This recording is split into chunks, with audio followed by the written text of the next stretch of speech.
kasih Tuhan, atas kemurahan dan kebaikan Tuhan kami hadir di tempat ini. Kami tahu hidup kami adalah karya dan anugerah-Mu. Kami tahu bahwa kami hari ini karena kasih-Mu. Kami bersyukur ya Tuhan, segenap pujian penyembahan kami biarlah ini menjadi upaya yang harum di hadapan-Mu, kau disenangkan politiknya. Sebentar kami mau duduk diam Tuhan di bawah kaki-Mu, kami mau dengar firman. Karena firman-Mu akan membuka mata hati rohani kami dan membuat kami lebih hari lebih dewasa lagi. Kami bersyukur Tuhan, ini kami yang siap mendengarkan firman Tuhan. Perbaharui hati kami, Roh Kudus masuk ke dalam hati kami, beri kami pengertian sehingga firman ini berbuah nyata. Terima kasih Tuhan Yesus, sambut kebenaran firman Tuhan di dalam nama Tuhan kami Yesus Kristus. Haleluya, bersama-sama kita katakan amin. Silakan duduk. Shalom bagi kita semua. Shalom, semua diberkati. Amin. Hari ini kita akan mendengarkan firman Tuhan. Judul temanya saya buat berkat dalam pelayanan. Ya, berkat dalam pelayanan. Coba kita buka di Matius 14 ayat 13 sampai 21. Ini kisah yang sudah sering kita dengar, karena ini kisah yang dari anak sekolah minggu juga udah kita pernah ulang-ulang gitu ya kan, ketika Yesus memberi makan 5.000 orang. Ya.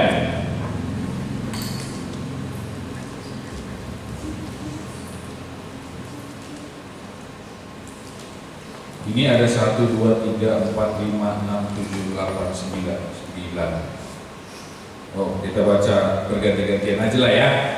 Saya akan membaca ayat yang ganjil, nanti kawan-kawan sekalian membaca ayat yang benar. Setelah Yesus, Matius 14 ayat 13 sampai 21. Setelah Yesus mendengar berita itu, menyingkirlah ia dari situ dan hendak mengasingkan diri ke perahu ke tempat sunyi, tetapi orang banyak mendengarnya mengikuti dia dan mengambil jalan darat dari kota-kota mereka.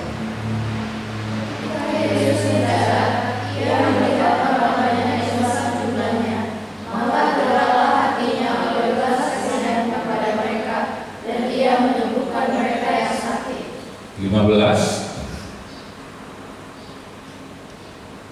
Menjelang malam, murid-muridnya datang kepadanya dan berkata, tempat ini sunyi dan hari sudah malam. Suruhlah orang banyak itu pergi supaya mereka dapat membeli makanan di desa-desa. 16. Tetapi Yesus berkata kepada mereka, tidak perlu mereka pergi, kamu harus memberi mereka makan.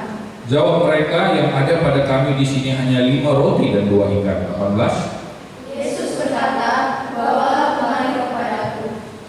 19. Lalu disuruhnya orang banyak itu duduk di rumput, dan setelah diambilnya 5 roti dan 2 ikan itu, Yesus menengadah ke langit dan mengucap berkat, lalu memecah-mecahkan roti itu dan memberikannya kepada murid-muridnya. Lalu murid-muridnya membagikannya kepada orang banyak. 20.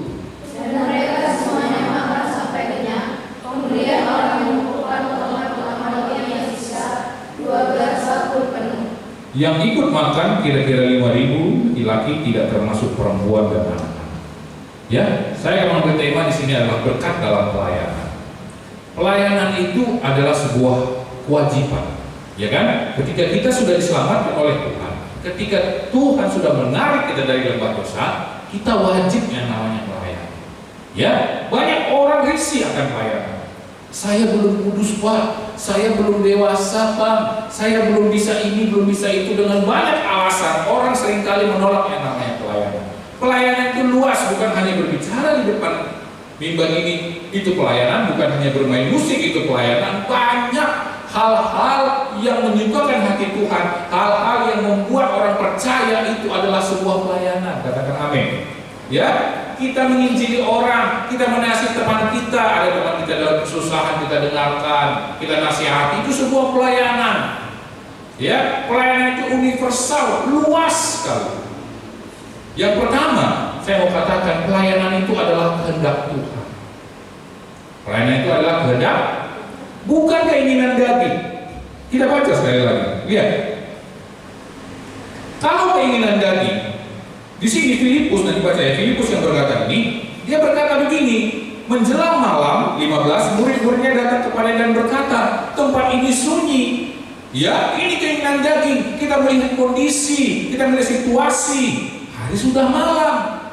Ya, suruhlah orang banyak itu pergi supaya mereka dapat memberi makanan di desa-desa. Kalau keinginan daging, ya, itu biasa cirinya yang pertama instan. Tergantung kondisi, tergantung situasi.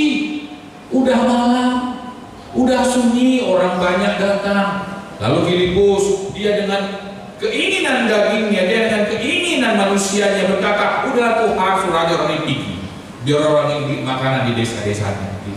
Itu keinginan manusia. Ya, keinginan daging itu sering sekali bentuknya itu pertama, paling gampang dikenal. Sesuatu yang instan, sesuatu yang cepat. Ya kan? Anak saya Ica pernah saksikan ketika dia mau ujian, ada yang menawarkan mau beli soalnya. Iya kan? Kalau keinginan manusia, ini nggak perlu belajar, nggak perlu merangkum bahan pelajaran, tinggal beli soalnya, langsung dapat nilai. Itu instan. Cirinya pertama, keinginan daging, keinginan manusia itu sifatnya instan, mau yang cepat. Ya kan? Ada sana mau masuk sebuah perguruan, mau masuk sebuah sekolah, ya kan? Baru kita harus ujian, harus ikut psikotes, harus ikut pelatihan fisik. Tiba-tiba ada yang nawarkan, mau nggak masuk? Tapi baik, instan, ya kan? Apalagi yang instan, ya kan? Yang cewek-cewek, yang anak-anak gadis mulailah lihat di TV, ya kan? Tiba-tiba 3 hari muka berubah jadi putih, katanya kan? Baru dibeli lah namanya apa namanya itu? Whitening, ya kan? Digosok, tiba-tiba putih. Itu instan. Sebulan kemudian baru gopeng-gopeng, ya. Perhatikan, apapun itu, keinginan daging itu bentuk pertamanya itu instan, cepat saji. Ya, saya percaya di dunia ini semua yang cepat saji itu tidak baik. Amin. Ya, saya nggak boleh ngomong di sini. Ada beberapa makanan cepat saji, nggak baik, nggak payah dicerna di usus. Keinginan daging itu isi instan.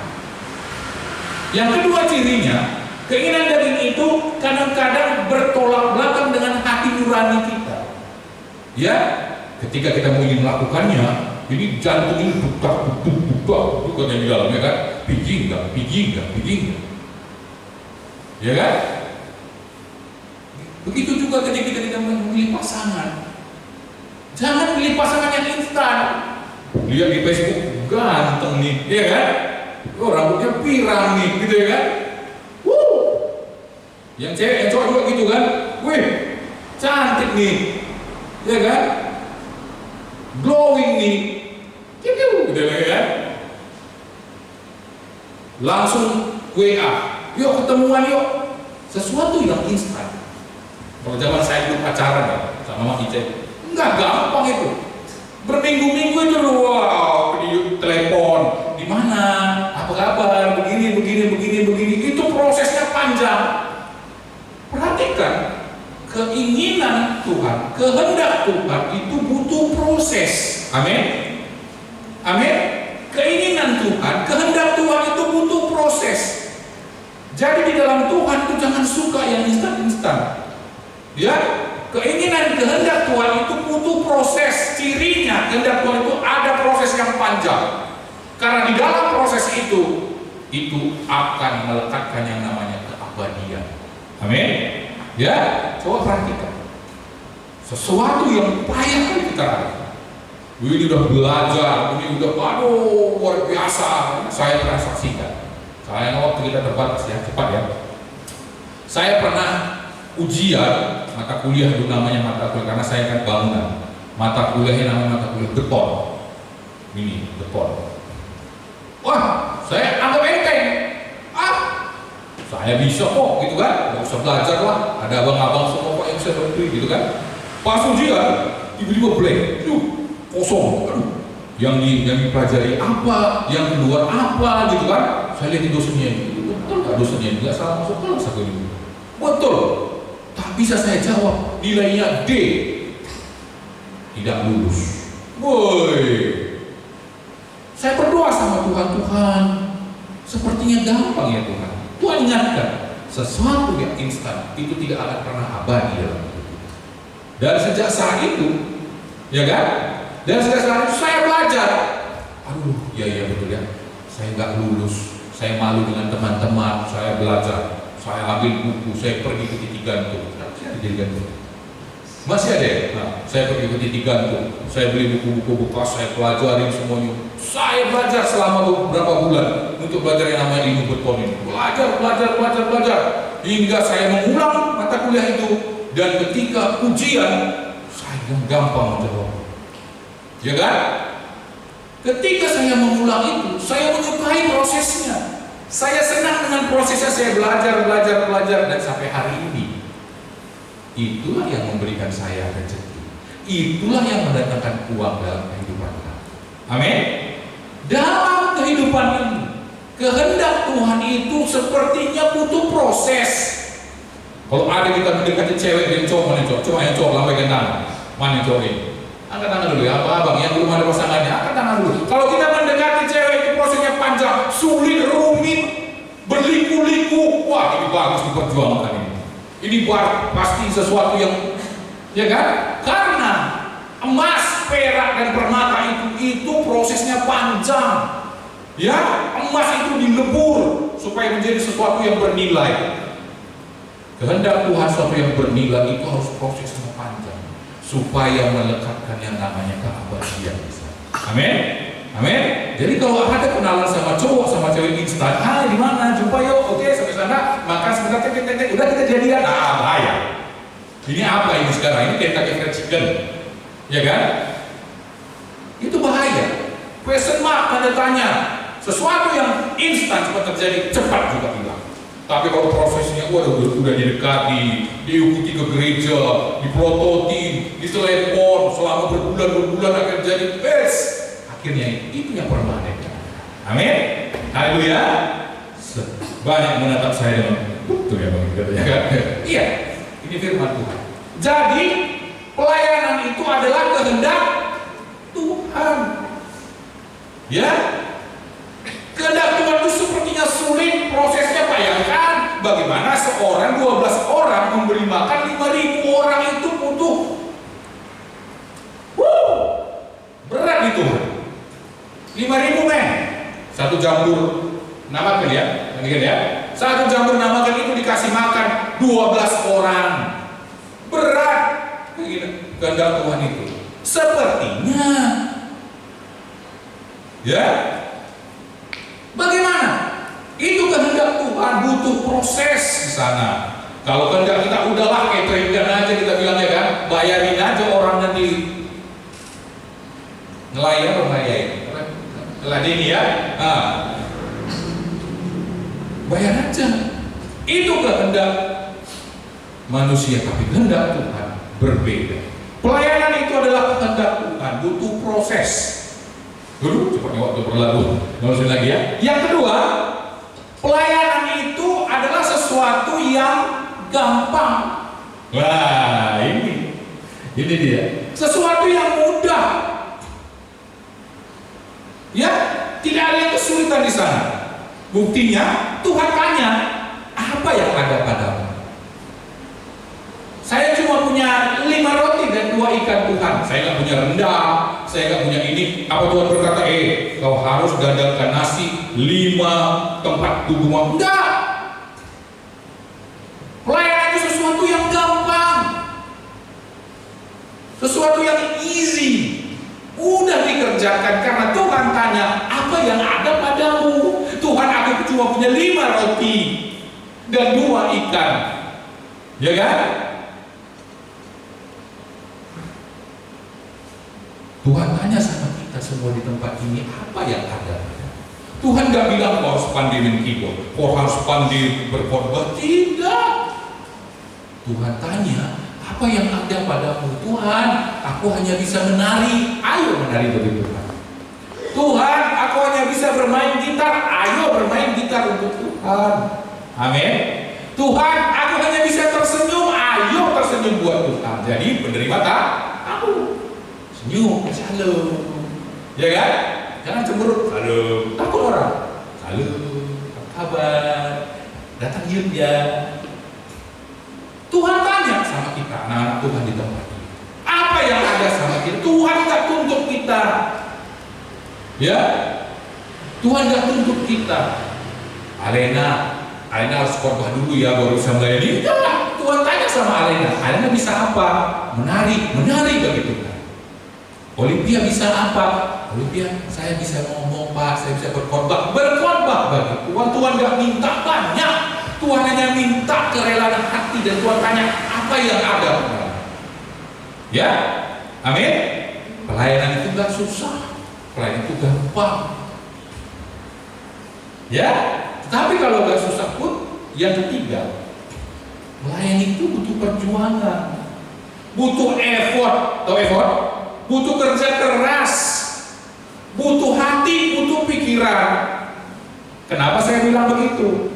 Ketika orang ini makan, ketika yang 5.000 katanya tadi itu 5.000 plus itu ya, 5.000 itu hanya laki-laki.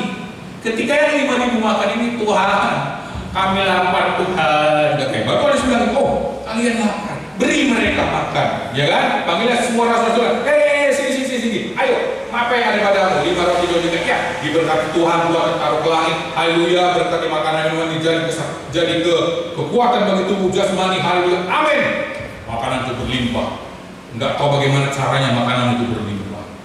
Kira-kira, ya kan? Ketika dibagikan makanan ini sama orang-orang yang sudah kelaparan itu, rasul-rasul ini dalam posisinya makan atau belum?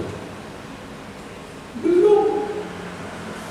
Mereka belum makan. Mereka tidak dicatat dalam Alkitab mereka itu makan, tidak.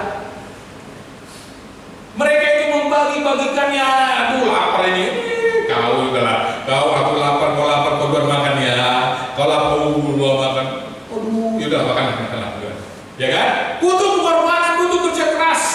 12 orang membagikan 5.000 orang makanan itu gak gampang. Satu-satu dengan perut roncongan.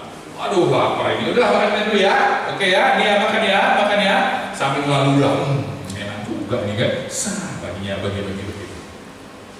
Kadang-kadang dalam pelayanan itu, ya kan? Kita harus mendengarkan kesedihan orang ketika kita bersedih. Amin. Kita harus mengajari orang ketika kita tidak tahu. Kita harus memberi makan orang ketika kita lapar. Amin. Di situ seninya, di situ kerja kerasnya, dibutuhkan yang namanya perjuangan. Itu yang namanya prajurit iman.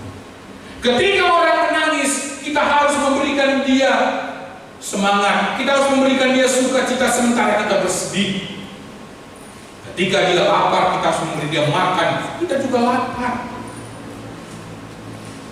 Itu perjuangannya, dan itu gampang. Itu hanya butuh modalnya hati. Easy katanya ya kan? It was easy, gampang. Butuh hati, butuh berjuang. Di saat orang pergi liburan, jalan-jalan ke mall, kita pergi ke gereja. Siapa yang tidak butuh hiburan? Siapa yang tidak butuh makanan? Kita butuh, tapi kita duluankan kehendak Tuhan. Itu perjuangan. Amin. Haleluya. Amin. Yang pertama tadi, pelayanan itu adalah kehendak Tuhan. Yang kedua, pelayanan itu gampang. Yang ketiga, pelayanan itu butuh perjuangan. Ya, ini. Tapi berat juga ya ternyata pelayanan Bang ya. Jadi anak Tuhan ini berat juga. No. Berat itu kalau kita tidak lihat ujungnya. Tapi kalau kita punya tujuan, seorang pelari maraton, seorang pelari 100 meter, manusia tercepat di bumi, namanya Usain Bolt. 100 meter, the fastest man in the world. Ya, dia tidak bilang apa yang saya lakukan ini berat kalau tidak ada tujuan. Karena dia punya garis finish di ujung sana, maka dia hanya bisa fokus. Dia lari menuju ke sana secepat-cepat. Apa yang dilakukan ini? apa yang kita lakukan dalam pelayanan bukan sesuatu yang tidak ada goalnya, tidak ada tujuannya. Ya, apa yang kita lakukan ini mendatangkan berkat melimpah dalam kehidupan. Yuk kita baca coba. Dia 20 kita baca sama-sama yuk.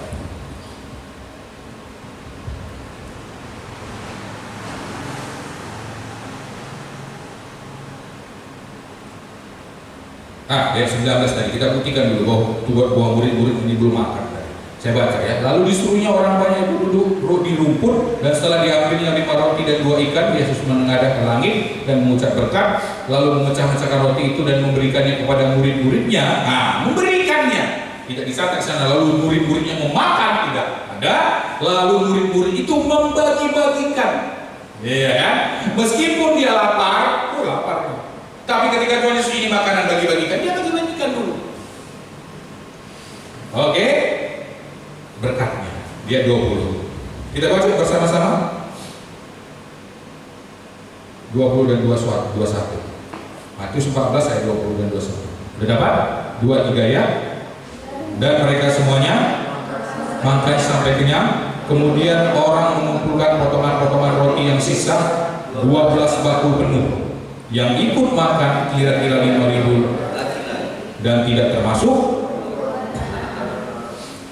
Setelah mereka makan, setelah mereka kenyang, setelah mereka semua kenyang, dikumpulkanlah sisa makanan itu. Sisalah 12 bakul. Amin. Pertanyaan saya, kenapa 12 bakul? Karena 12 muridnya, kawan. Mereka sudah kenyang, sama-sama kenyang.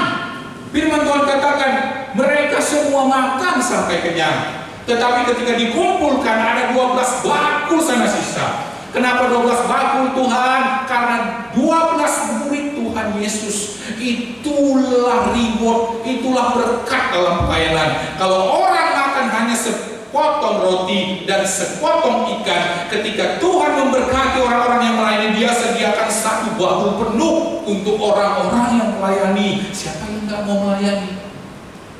Semua kita mau. Kalau orang hanya dapat sepiring 1 bakul, artinya apa? Ketika Tuhan mencukupkan orang yang kita layani itu untuk 1 hari makan, Tuhan berkati kita dengan 1 bulan makanan. Amin. It's the best of partnya. Itulah bagian terbaik. Hanya melayani Tuhan. Ketika kita melayani Tuhan, orang lain makan, kita pulang dengan 12 bakul. 1 bakul 1 orang. Ya kan? Nenteng 1 bakul. Itu indahnya. Jadi kalau kita fokus, ada berkat yang menantiku di ujung. Ya. Ketika suatu masa saya dalam kuliah, saya kan kebetulan kemarin itu kan agak lulus itu, jadi agak paham sedikit yang namanya berdoa. Saya belajar. Tapi di balik kepahaman itu, katanya makin banyak belajar, makin banyak nggak tahu, ya kan? Ada orang datang sama saya, adik-adik saya, di luar kampus, saya datang, Bang, ajarilah saya. Saya ajarin, ya kan? Udah itu tahun berlalu, dia lulus, saya pun lulus. Inilah berkat 12 bakul. Perhatikan, ya. Ada namanya Charlie satu lagi namanya itu Sultan. Ingat saya, Charlie dan Sultan. Jadi saya ajarin dia, saya dengan tenang, saya ajarin dengan sabar. Ini begini deh, Charlie ini begini ya, Sultan ini begini ya. Siapa? Bla bla bla bla bla. Ini berkat 12 bakul itu. Perhatikan baik-baik ya. Jadi ketika kami lulus, saya lulus, dia lulus, selang beberapa tahun tiba-tiba telepon saya berdering. Twing. Siapa nomor ini? Enggak saya kenal. Namanya Charlie Situmorang, gitu kan? Siap Pak Situmorang, gitu kan? Sekarang kan nomor WA itu kan ada belakang namanya kan? Ada keterangan namanya ada gitu. Siap, dengan siapa ini Pak Situmorang? Saya Charlie Bang. Charlie mana? Saya kan udah lupa. Dulu dia tuh saya pengetahuan saya harus memberitahu orang lain. Ya kan? Charlie telepon. Ini bang, aku sekarang sudah segini, begini cerita banyak. Jumpa lagi bang, aku hutang budi sama bang. Aku ingin jumpa sama bang, ayo kita jumpa. Saya bilang, saya ajak ngopi di mana? Ngopi di makan di Cendok kayaknya. Di Cendok, ya di Cendok. Akan kami cerita dia datang. Dia datang dengan baju yang rapi, dengan dasi. Wah keren bos antar dia. Dulu gua naik Vespa, baju koyak-koyak. Sekarang dia ya bang cerita. Pulang makan tuh, tiba-tiba besoknya telepon, bang, aku ada sedikit bang yang bisa abang bantu aku bang. Apa itu? Abang aku taruh di sini sebagai stafku. Nanti abang yang mengerjakan ini. Bukan hanya satu piring yang saya terima. Dari Charlie ini dia kasih berkat yang luar biasa. Bukan uang langsung tapi kerjaan. Saya bisa kerjakan, saya bisa peroleh banyak keuntungan di sana. Itu berkat satu bakul. Begitu juga si Sultan, meskipun dia ini bukan anak Tuhan. Ada aja. Dia kebetulan di PU sekarang ya kan. Dia datang, bang tolong dulu bang rencanakan bangunan ini. Bang tolong dulu bangunkan bangunan ini. Hitungkan dulu RAB-nya. Dan semua itu dia beri berkat gitu ya kan. Melayani. Ada berkatnya. Melayani. Ada benefitnya. Di ujungnya. Bukan hanya satu piring Tuhan janjikan. Tapi satu bakul penuh bagi anak-anak Tuhan yang mau melayani. Amin. Amin. Jadi sekarang Tuhan tanya, balik Tuhan tanya, apa yang ada padamu?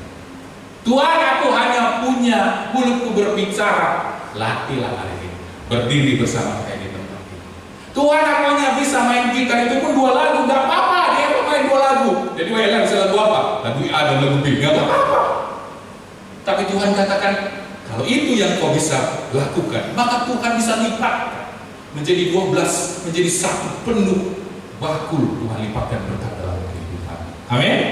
Amin. Jadi jangan pernah berkata pelayanan itu susah, aku nggak mau melayani. Mulai hari ini, mulai detik ini, tanya Tuhan, Tuhan, aku punya itu. Aku punya kaki, aku tidak bisa berbicara, aku tidak bisa bermain musik, aku tidak bisa tersenyum, tapi aku punya kaki itu. Maka pergilah kepada orang-orang yang membutuhkan. Semua itu Tuhan tanya, apa yang ada padamu? Tidak ada kita yang tidak punya apa-apa di sini. Tuhan katakan minimal kita punya 1 talenta dalam kehidupan kita. Ya, bisa korbankan yang lain tentang 1 talenta. Oke? Jadi saya percaya ketika firman Tuhan dibagikan, firman Tuhan ini akan berbuah. Nanti malam firman Tuhan itu akan mendengung dalam kepala kalian. Apa yang harus kubuat dalam pelayanan? Apa yang harus kukerjakan? Haleluya. Amin. Amin. Mana suaranya? Amin. Oke, kita bersatu dalam doa. Terima kasih Tuhan, kasih-Mu begitu indah dalam hidup kami anak-anak yang melayani. Biarlah hari ini kami boleh semakin hari semakin melayani Tuhan dengan maksimal kami boleh hidup. Berkati kami semua di tempat ini yang sedang studi. Tuhan berikan kepintaran, bukan hanya kepintaran, tapi keberuntungan dalam studinya. Yang sedang kuliah, Tuhan berikan juga keberuntungan, dipertemukan dengan dosen-dosen yang baik, dosen-dosen yang bermurah hati, dosen-dosen yang sabar. Yang sedang mencari pekerjaan, Tuhan tuntun dalam proses Tuhan ke sebuah pekerjaan, di mana pekerjaan itu yang mendatangkan sukacita, damai sejahtera, pekerjaan yang tidak menghalangi ibadah dan pelayanan anak-anakmu di tempat ini. Yang sedang menantikan pasangan hidup, Tuhan juga pilihkan dalam proses Tuhan, dalam kebaikan dan kemurahan Tuhan. Tuhan pilihkan pasangan-pasangan yang terbaik, yang sepadan, sehingga berkat Tuhan limpah dalam kehidupan anak-anak. Kami bersyukur Tuhan, firman-Mu sudah selesai dibagikan, dan Allah Roh Kudus akan selalu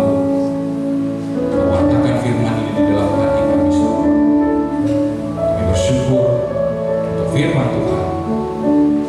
Haleluya, di dalam nama Tuhan kami Yesus Kristus. Haleluya, bersama-sama kita katakan amin.